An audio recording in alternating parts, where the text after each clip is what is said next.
Right, hey guys, how are we doing? Back with another video from Totally Not Mark, continuing his reviews of Naruto.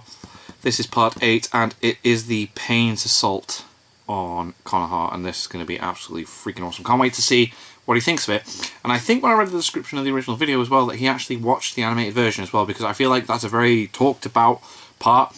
The animation aspect of that Pain fight is something that a lot of people talk about. A lot of people think it's poorly done, and well, let's see what Mark has to say on this, shall we? And we're back with a brand new exciting episode of Mark cautiously reviewing anime while praying to every single god that he has a job when he wakes up to. Oh god. I wish I was joking. Must be stressful, like, Jesus. There's a fight in this video that I'm going to cover, which I know my take will have people looking to castrate me. But hey, joke's on you, Toei already beat you to it. There are some incredible fights and shown in some iconic moments that have stayed the test of time. Moments like the final battle in Cowboy Bebop, the final revelation of what exactly was in the basement. Oh. And look, even Toei has produced some of the most awe-inspiring moments in all of the culture, with Luffy saving apes and Goku transforming finally into the legendary Wow, okay. Naruto is one of the most iconic animes to ever animate, and these stories that I'll be covering today show us exactly why it's held up so fondly by those that have read it. So, without further preamble, I'm Totally Not Mark, and this is my blind review of Pain's Assault, the painful, wonderful, and incredible so sick. Masashi Kishimoto's Naruto. Let's get it. Why I let myself this way? Now I see you're testing me, pushing me away. Oh, wicked part. Oh, Jiraiya. Last time I covered the Itachi storyline, which came to a shocking and brilliant climax. That story had focused a tremendous amount on the dynamic between Sasuke and his brother, and with good reason. It needed the space to tell that story, and to be honest, the beginning of this next arc suffers from that decision slightly. Only slightly, however, and I'll get into that in a second. Firstly, however, it's trying to pick back up. The way it was handled, and also to share some thoughts I had concerning a particular decision I found strange. Yeah? First, the good. The scene showcasing Tsunade and Naruto discovering Jiraiya's fate and their emotional, man. respectively with the news were appropriately tragic yet man, Tsunade struggles so much to like keep it together. I genuinely think he really shines as a mangaka. Furthermore, I really like the idea of leaving behind a riddle or cipher for Naruto. Yeah, that was quite fun as well. I did enjoy that one. Acted as a very natural means for Shikamaru to reach out to Naruto personally for help in solving this cipher, revealing a conversation that speaks. Because he's a smart man, but he needs someone that knew him.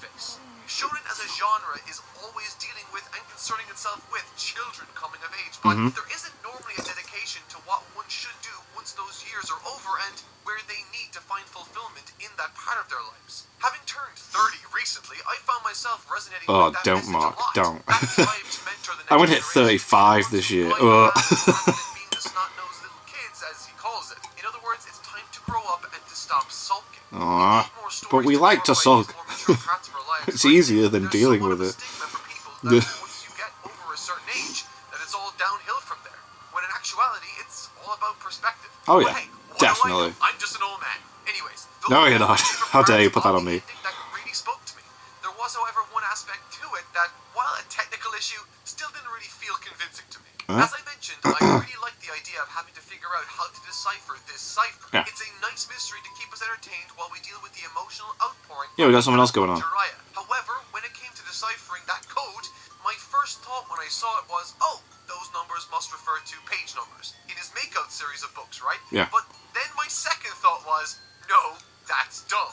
There's no way an author would have a comprehensive knowledge of the exact words that begin each and every page in his novel. Would they not, though? Off the top of his head in the heat of battle. If he got one thing wrong, then it wouldn't have worked at all. And okay, look, I know this might sound unreasonable, but look, let's take, for example, this script I'm running right now. Or better yet, the Attack on Titan script I wrote earlier last year. Okay. That monster was over 60 pages, and bear in mind, still not as long as his novels. And I worked on it for months. Despite, however, it being shorter and therefore easier to remember than those pages from his book series, I couldn't tell you what the first word on the first page of the script is. Heck, I couldn't even tell you what the first word of this script is, and I wrote that yesterday. With that said, Okay, cool. It is a cute idea and I like how Naruto provides the insight necessary for them to solve the code, wherein Jiraiya explains that the one in control is not among the group in pain. Alright, time for He's Naruto's sage training. elsewhere. As I've said, So he didn't like this. before, I'm a massive fan of training arcs. Yeah. I think they add a lovely That's how we logo to cover up the Dragon Ball stuff. Oh god. Hey, the Hunter x Hunter stuff is class. This part is no different. And what I did notice during this one was, once again, despite Naruto and Sasuke's paths having diverged in a very significant way earlier in time, their core story beats are still in sync together somewhat. Take, for example, the last two arcs. Both Sasuke and Naruto have lost people profoundly important to them on a fundamental level in Itachi and Jiraiya, ways that both have led the young pupils to receive two very strong characters within the world of Naruto as well. Passing, both of which they would in a heartbeat return to life in exchange for those newly acquired powers. We've explored Sasuke's predicament already in the last video, so this arc in turn shifts the focus to Naruto. Now focus to Naruto and see what he's doing there. Under the Toad Hermit. In terms of mechanical differences, once again I'm a massive fan of what this new ability means for Naruto. Sage mode, mate. But then he doesn't really do anything. Allow him to advance quickly in this complex crash course in Senjutsu.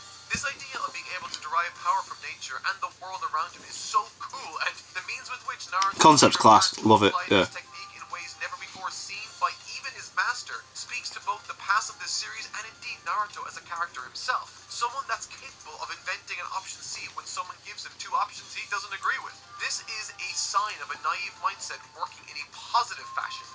Which again works in great contrast to what Sasuke ends up doing towards the beginning of this arc, I believe. Following his acquisition of the Eight-Tailed Spirit and the use of the newfound power courtesy of his brother, Sasuke explains to his fellow Uchiha and Akatsuki member why he can be trusted in doing what's in line with the Akatsuki. Yeah, but don't they call themselves something else?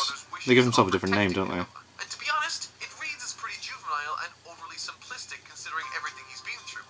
Almost to an unbelievable extent. I understand his motivations and his reasoning on a technical level, but at this point he should realize that things are often more complicated than they appear. Yeah. That was the entire point of his misunderstanding with his brother. Yeah, with Itachi, like... He might believe that he more than likely does have a greater handle on the reality of the current circumstances. The fact that he's moving forward with this line of thinking without any hesitation just proves that he still has so much more to learn, which will be entertaining. I suppose, yeah. He inevitably clash down the line. Ooh. Speaking more broadly for a second about this arc's pacing, there's a lot of bouncing around to different points of view early in this arc. We get Naruto's sage training, which I like. Yeah, it's cool. His acquisition of the Eight-Tailed Spirit, his conversation with the Akatsuki members following that dude's community trying to track down the Eight-Tailed Spirit in him, those same folks... Right, Kage, man. Summit, Tsunade trying to figure out Jiraiya's message, and we also have Pain's attack on Konoha. I can appreciate that these are all necessary points of view and do serve the story, in fact. I just didn't find most of them very interesting at all once here. I think when it comes to what this arc contains and what the last arc contains... Oh, yeah, it's nowhere near as intense, like, yeah. You got the Itachi Sasuke fight and you got the Jiraiya Pain fight, it's like, and then you've got training and stuff. And the bigger the battles, the more exposition that needs to be squeezed in between. Yeah. And unfortunately, this is that case. Which is reasonable. It just so happens that this section, unfortunately, is sandwiched between the two biggest battles in the story so far, and I think the pacing suffered quite a lot during these early chapters as a result. I do remember, like, thinking that there wasn't a lot going on for a bit. Oh my god, yes! Here we go. Here we go. Pain versus Konoha. Aww. Pain's invasion of Konohagakure is Konoha. the act of Okay.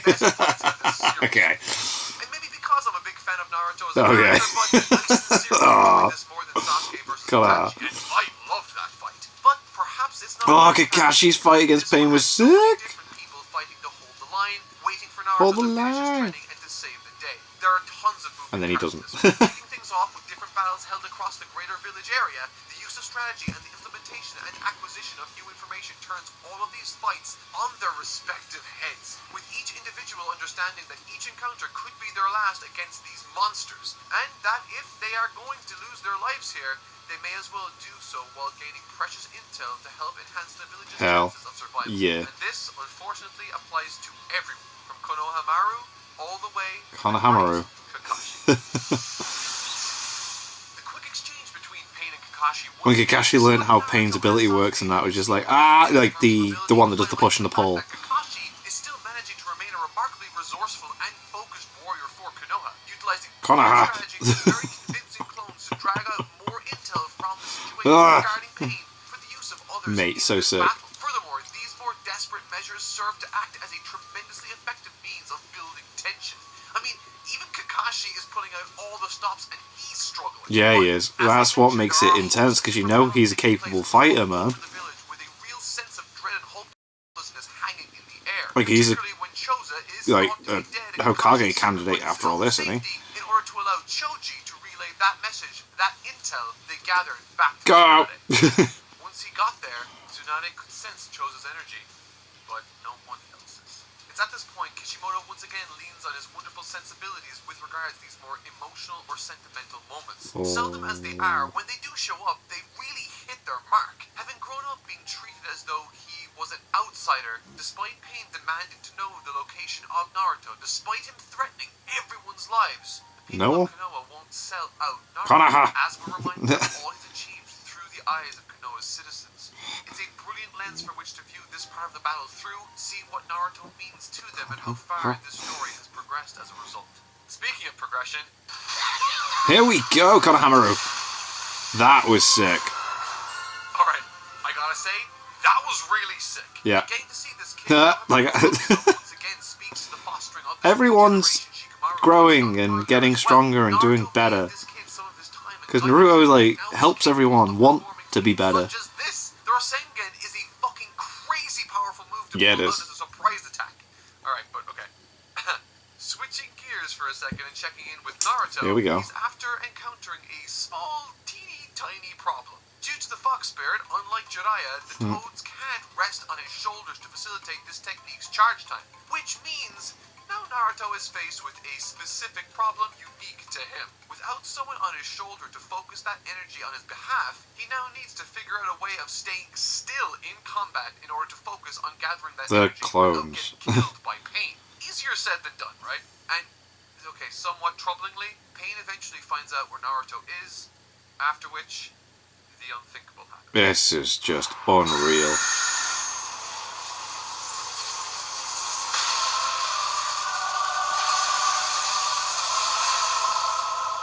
Naruto versus... Oh, here we go. Chaos raining from above, the entire village destroyed, and even Tsunade in way over her head trying to protect as many people as she can from the onslaught. As the dust clouds fade, there Naruto stands. Here we ready go. to lay down his life for all of those that afforded him the time to prepare with theirs. Trashes the robot one. Tragic but exciting moment that shows itself as the ignition for this fight specifically. Now that Naruto has mastered this natural chakra business, he can sense everyone's energy, but not Kakashi's. He calmly asks if he's on a mission elsewhere, Nope. and it's all to no response. He knows his fate. A younger, weaker, and more naive Naruto would have in this mate, Gon 9 Tails, demon, mental. As his strategy, practically assuring his defeat and securing everyone else's downfall. But it's different. Different now. He's grown up. Yeah, he has. As we saw through the eyes of the villagers earlier, Naruto is no longer a child, and his time He's growing, man. in the grandest of ways, and in doing so, setting an example Where's the for the child? next generation, choosing to carefully channel his anger into attacking the Pain gang. Boy, does he do just that. The opening gambit of this conflict is honestly brilliant and full of just the right amount of determination, motivation, and strategy. Everything I love in a good Naruto fight. Yep, definitely. We know what Naruto is fighting for, we know how far he's come, we are currently learning all the strengths and weaknesses of the Pain group, and Naruto's strategy once again is something... Because they all have, like, individual abilities, don't they, which are shared around between the Rinnegan. supply of chakra, leaving Shadow Clone behind him to charge away elsewhere as batteries So sick. for the Sage energy. It's a remarkably good strategy, turning a weakness into a strength. A very Naruto thing to do.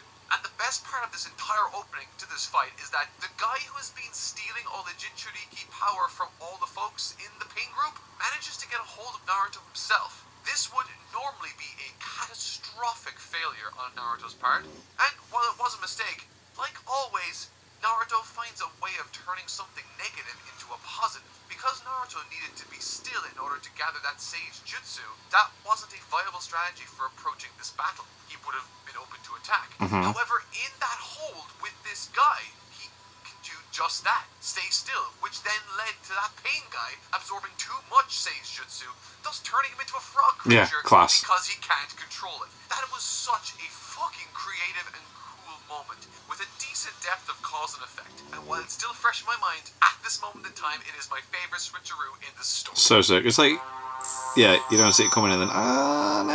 Finally, it comes to light exactly what is happening with regards to the pain puppet and who the puppeteer is. I thought it was really cool to finally get a chance to Nagato! see Naruto, since we haven't really seen him since the flashbacks with Jiraiya, though he looks like shit now. He really does, to be fair. You can't really describe him any other way. Through pain, Nagato explains to Naruto his vision for the world, and in the process really puts a bunch of conflict into Naruto's mind. Through pain, both literally and metaphorically, Nagato He makes Naruto question everything, doesn't he? what justice he wants to bring. Even I can see there's too much hate in the Shinobi world. Without Naruto willing to make a move, Hinata jumps in Ah. and expresses her respect and love for Naruto. Yep, she gets slapped all over the place. She gets taken out. Yeah, man.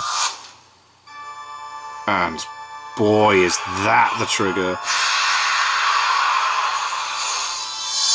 Here we go. Oh my god, he's got bones on him. This looks kinda awkward, but surprisingly cool. It's dark, man. It actually does. In execution, with the body of the fox building itself around Naruto as the tails sprout, it's a really cool visual indication of progression towards a known endpoint, which I would imagine is the Full realized Ninetales, yeah. spirit in its physical form.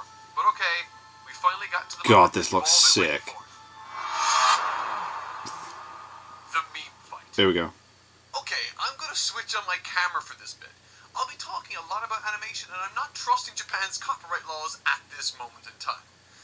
Let it be known that in preparation for this section of the video, I have read the manga and viewed the corresponding episodes of the anime that this controversial piece of animation has stemmed from.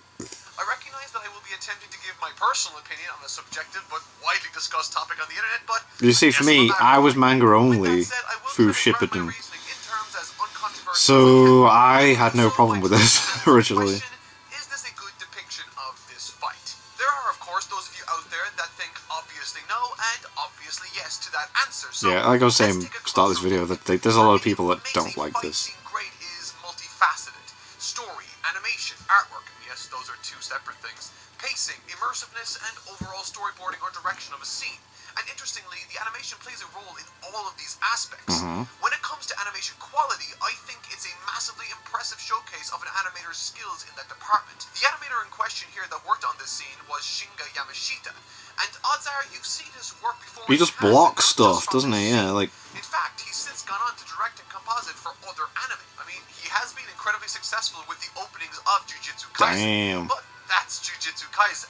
That's not Naruto, and this has become a beast into and of itself. I had seen this clip of animation, and I knew people didn't like it. However, it is important to keep in mind when I say animation that I am not referring to the piece's likeness to the characters. Animation is the illusion of movement, and to varying degrees, different series have iconic examples of this, and examples of tragically poor animation also. Oh, mate, Sometimes Seven the Deadly biggest Sins, of man, what did they these do? One of my favorite animators that worked on Dragon Ball Super back in the day was a man by the name of Naoki Tate. Hello there. He too was a controversial artist because some people loved him and others hated him. And once again, it boiled down entirely to what one as an audience member was looking for. If they were looking for crazy dynamic animation, then Tate was their guy. Oh. If they were looking for model sheet accuracy, then he wasn't. And this fight here with Pain seems to tell the very same story, but in an even more exaggerated fashion. The gestures, the smears, the squash and stretch is all there in aggressive effect, and as a result, the scene is filled with a ton of energy. It's exciting, it's dynamic, it's energetic, it feels alive, and moreover, for the most part, not too dissimilar There are to other moments, big though, where action it's like, episodes within oh. this series of Naruto. However, with that said, let's take a look at the other side of this coin. Character likeness and its importance. I am a big fan of Sakuga, or high-quality animation from Japan. I'm interested in the subject, and I like studying it a little more closely than the average bear. And taking that into consideration, if someone values character arc consistency more than animation and movement, then that's not only perfectly reasonable, it's probably how most people feel too. And with good reason. The purpose of animation is to enhance the story that's being told through it, and one important way of achieving that desired effect is by suspending the audience's disbelief, for them to get invested in the characters and forget that they're watching animation. However, I believe one could very easily make the argument that if any animation takes someone out of the story, and the story is what you're there for, then to those people, that animation would have failed in living up to its purpose. Right. In other words, if in this fight with pain you found it distracting to the point of it taking you out of the story or fight that was taking place, then that animation, despite it being intentionally exaggerated and technically impressive, fails to serve the primary purpose of animation for that person, which is to tell the story in a dramatic fashion in keeping with the tone of the manga. But okay, I've explained why I think some people like it and why some people don't. Yeah. But what do I think? Well, it's complicated. When it came to this approach, I think there's a tremendous amount There's so much going on when it comes to conveying movement and a sense of energy. The timing is really nice and all that jazz, and I'm also a fan of simple shapes in order to facilitate movement. So, from a philosophical standpoint, I appreciate the approach taken. However, the moment that people seem to take issue with, even I have to admit, feels like they are pushing the envelope far too far when it comes to some of the exaggerations. Again, this isn't evident of poor animation quality, certainly not, as I believe the animation to be quite brilliant here. It is, however, I think a result either of not enough time reserved for corrections or perhaps not the right direction for that scene. At least I think so. While, as I mentioned, that I appreciate the philosophy behind the approach taken, I think it veered too far into Looney Tune territory when it came to some of the choices made. Yeah. Ultimately took me to Looney Tune is definitely a phrase that people see. Like, the way he's diving into the water in that as well is, like, very, like, what? Was incredibly talented, and I think that the vast majority was perfectly within the realms of what the show had produced before. But I do, however, think that the vision Shinjo Yamashita had for part of this final product was perhaps too far outside of what many of us, including me, consider to be within the boundaries of reasonable artistic license. When I saw this, I wasn't thinking about how awesome the fight was, I wasn't thinking about the story. I was instead thinking about the animation and how I felt that it didn't match the show's overall approach. Yeah. Which distracted me from my primary reason for watching anime, the story. But that's just my take. Let me know what you think in the comment section down below. Personally, It did seem silly at points, like. To be found here that would please more people than this ultimately did without alienating the Sakuga fans. Take Nogitate's best moments from Dragon Ball Super. These are perfect examples of this sort of loose, minimalistic animation. Damn, it's a shame he has to do that. For both stylistic consistency as well as a tremendous energy in animation. And so, I think if Yamashita had some of his cuts corrected for model correctness, it wouldn't have created as big of a shitstorm as it did otherwise online. But that's just my 2 cents. Also, I think I'll probably keep up the face cam for the rest of this video, because Lord knows I am recording this review way too late and my editor is tired. I'll probably be doing more face cam in the future too to help distance myself from material that has, in the past, nuked my channel. Yeah, it'll help. It'll help. Speaking broadly about the fight for a second, I thought the action was bombastic and the contrast between how the fox fights versus how Naruto fights is appropriately stark. It helps to reinforce the dedication to strategy and technique Naruto the person is, and how inconsiderate the fox is to the village and world around him, interested only in destroying what stands in opposition to In his way, yeah. which, as it happens, helps You're my opponent now. I yet come across. Sorry, don't work all day. My god, does that look weird. The last 2 volumes, this story has built The up to a manga gigantic climax looks so freaking sick for that moment. Oh. Naruto's first meeting with his And then father, Minato, oh. Hokage. And as I'm sure many of you are aware at this point, I've never been a massive fan of fight scenes unless they have compelling ties to the narrative by way of mystery or whatever.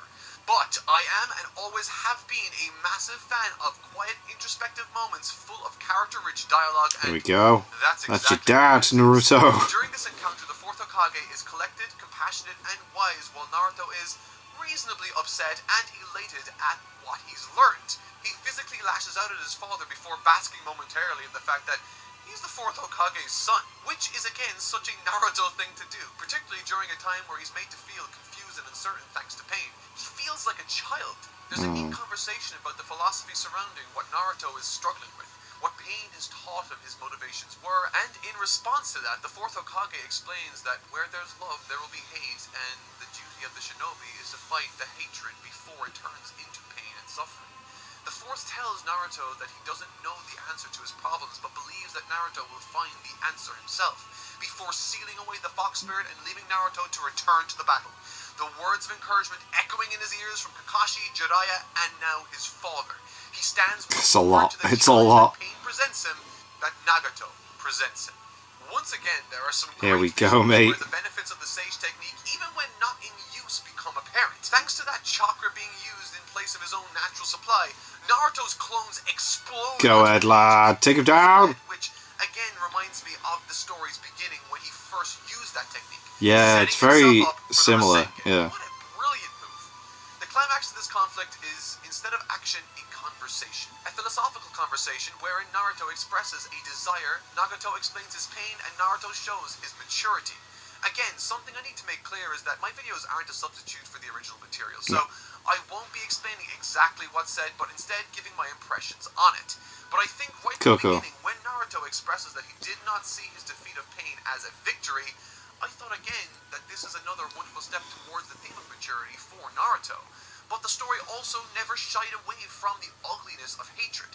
He can't just ignore that Nagato killed Jiraiya. No, not at all. Like, he's done some bad stuff, man. Lesson can stop him from continuing this cycle of violence, reinforcing that it is a choice, that you can choose not to hurt people, to not cause more pain.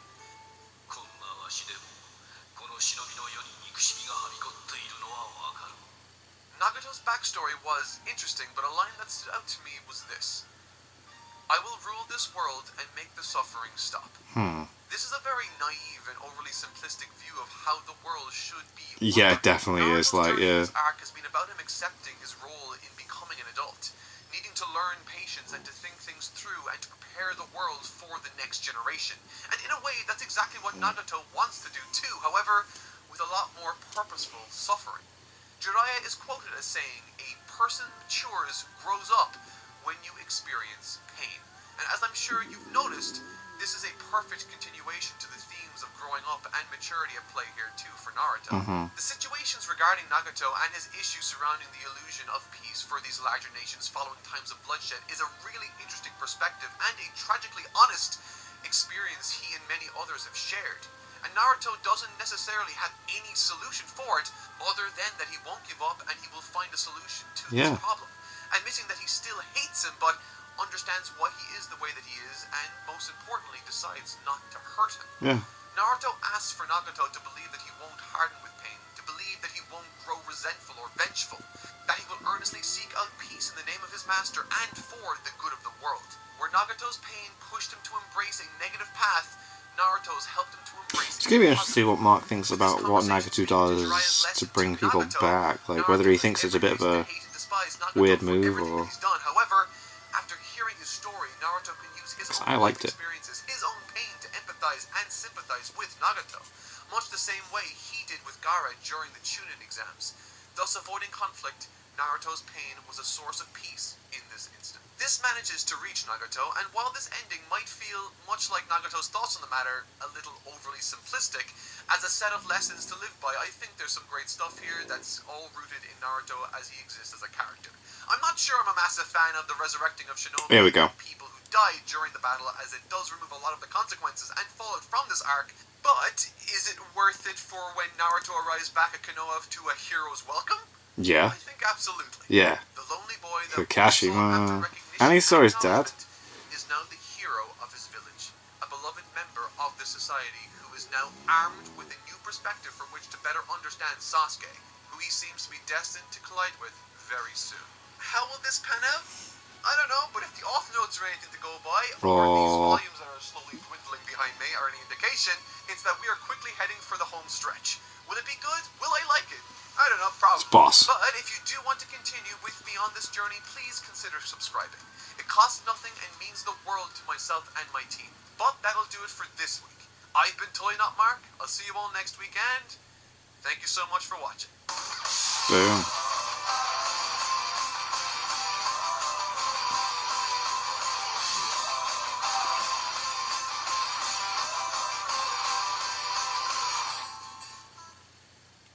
Oh, nothing kind of, unless the music was, I'm usually slow on the uptake and stuff like that, but yeah, cool, you liked it, awesome.